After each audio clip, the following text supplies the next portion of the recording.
अस्सलामुअलैकुम वरहमतुल्लाहि ताला वबरकातुहू नहमदुहु व नुसल्ली व नुसल्लिम अला रसूलिहिल करीम अम्मा बाद। अस्सलातु वस्सलामु अलैका या रसूलल्लाह व अला आलिका व सहाबिका या शफ़ीअना यौमल जज़ा। दोस्तों, कैसे हैं आप सब?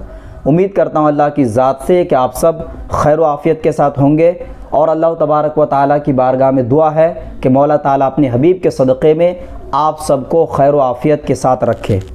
प्यारे नाज़रीन, मैं फिर से हाज़िर हुआ हूँ आपकी खिदमत में एक मुजर्रबुल मुजर्रब अमल के साथ।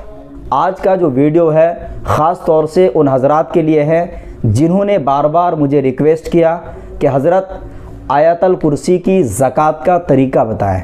आज के वीडियो में मैं आपको बताने वाला हूं कि आप किस तरह से आयतल कुर्सी की ज़कात निकाल कर उसका आमिल बन सकते हैं। यकीन माने, जिसने आयतल कुर्सी की ज़कात एक बार निकाल ली ज़िंदगी में, उसके इतने सारे फ़ायदे हैं कि आयतल कुर्सी के ज़रिए से किसी के वो हिसार कर सकता है। आयतल कुर्सी शिफा के लिए इस्तेमाल होता है। आयतल कुर्सी जिन भूत परे जादू टोना टोटका का ख़ात्मा कर सकता है। कोई भी खबीस जिन्नात को जला सकता है, खबीस जिन्नात को भगा सकता है। इन सारी चीज़ों को करने के लिए ज़रूरी है कि आप जब आयतल कुर्सी की ज़कात निकालेंगे तब ही ये सारी चीज़ें आप फ़ायदा उठा पाएंगे। अगर आप जानना चाहते हैं तो वीडियो को आप पूरा ज़रूर देखिएगा। प्यारे नाज़रीन, मैं जो दावत यानी ज़कात का तरीका बताने वाला हूँ आयतल कुर्सी का, इसके लिए सबसे पहली चीज़ और सबसे पहला जो शर्त है, आपको नमाज़ी होना ज़रूरी है। अगर कोई बेनमाज़ी ये कहे कि मैं इस अमल को करना चाहता हूँ तो उसको किसी भी तरीक़े से इस अमल के लिए इजाज़त नहीं है। आप नमाज़ी अगर हैं और उसके बाद शरीयत मुतहरा पर अमल करते हैं तो इंशाअल्लाह ताला आप इस ज़कात को निकाल कर आयतल कुर्सी का आमिल बन सकते हैं। दूसरा इसमें जो आपका शर्त है वो ये है कि इसके लिए ज़रूरी है कि आप किसी उस्ताज़ कामिल या रहबर वग़ैरह किसी को ज़रूर बनाएं। अगर आपके पास कोई ऐसा आसपास है जो उस्ताज़ हो और आमिल है, उसको अगर उस्ताद बना सकते हैं तो बनाइए, नहीं तो हमारे जानिब से भी मुकम्मल तरीक़े से रहनुमाई की जाती है। इस अमल के लिए ऐसा नहीं है कि मैं आपको शर्त लगा रहा हूं कि आप मुझसे इजाज़त लीजिएगा तभी करिएगा, ऐसा कुछ भी नहीं है। आप किसी से भी रहनुमाई हासिल करेंगे तो आपकी जो अमल में तासीर है वो डबल हो जाएगी। नाज़रीन, इस अमल को करने के लिए कोई भी वक्त का मुतय्यन नहीं है और किसी भी तरीक़े से कोई परहेज़ वग़ैरह नहीं है। आप इस अमल को कहीं पे भी कर सकते हैं, बस इसमें शर्त है कि आप नमाज का पाबंद रहें।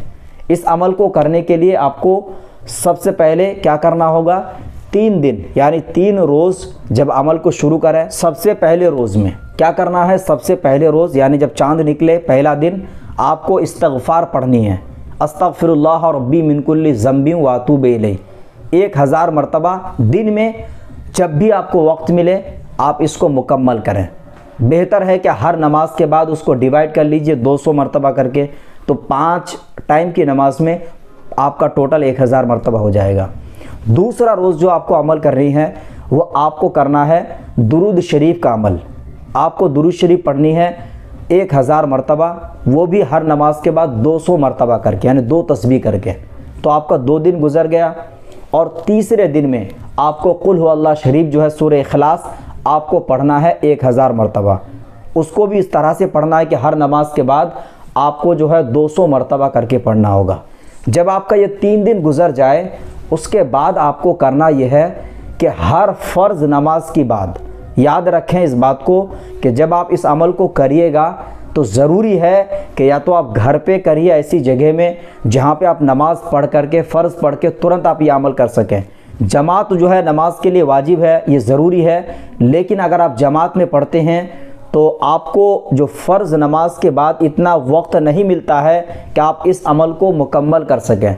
तो इसीलिए मैंने कहा है कि आप अकेले और तन्हाई में जब आप नमाज को मुकम्मल कर लें, हर फ़र्ज़ नमाज के बाद यानी 5 वक्त की नमाज में फ़र्ज़ नमाज के बाद पहले 11 मरतबा आपको दुरूद शरीफ पढ़नी है। दुरूद शरीफ पढ़ने के बाद आयतल कुर्सी आपको 72 टाइम्स आपको पढ़नी है यानी 72 मरतबा, फिर आपको 11 मरतबा दुरूद शरीफ पढ़नी है। ये अमल आपको मुकम्मल इसी तरह 5 वक्त में पढ़नी है आपको। टोटल जो इसकी मुद्दत है 21 दिन का अमल है। जब आप 21 दिन इस तरह से ज़कात की नियत से पढ़िएगा, इंशाअल्लाह ताला इसकी ज़कात अदा हो जाएगी।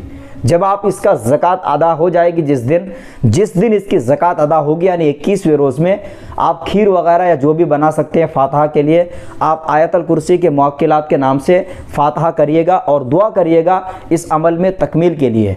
नाज़रीन, जब आपका 21 दिन मुकम्मल हो जाए, अब आपको मदा व मद की ज़रूरत है, यानी डेली एक तादाद में आपको पढ़ना होगा। तादाद आपका जो है 3 या 5 या 7 मरतबा हर नमाज के बाद आपको पढ़ना होगा, इसको बरकरार रखने के लिए। जब आप इसके आमिल हो जाते हैं, बहुत सारी ऐसी है चीज़ें आप फ़ायदा उठा सकते हैं। आयतल कुर्सी पढ़कर के अगर किसी पर दम करेंगे, इंशाअल्लाह ताला उनको शिफायाबी मिलेगी। अगर कोई जिन्नात या खबीस का मरीज़ मिलेगा आपको, उसमें अगर दम करेंगे 3 मरतबा पढ़ करके, तो वो चिल्लाना चीखना शुरू कर देगा।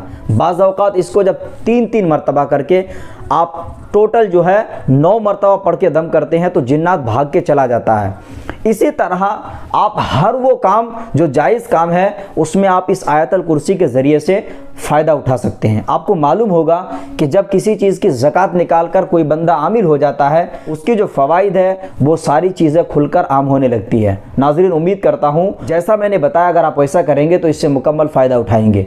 उम्मीद है अल्लाह की ज़ात से कि आप वीडियो से फ़ायदा उठाएंगे। वीडियो अच्छा लगे तो लाइक शेयर करें, चैनल पे नए हैं तो सब्सक्राइब करें। अब अपने दोस्त उमर फारूक अजहरी को दे इजाज़त। अब अगले किसी नए वीडियो के साथ मिलेंगे इंशाअल्लाह अज़्ज़ा वजल। तब तक के लिए खुदा हाफिज़, फ़ी अमानिल्लाह।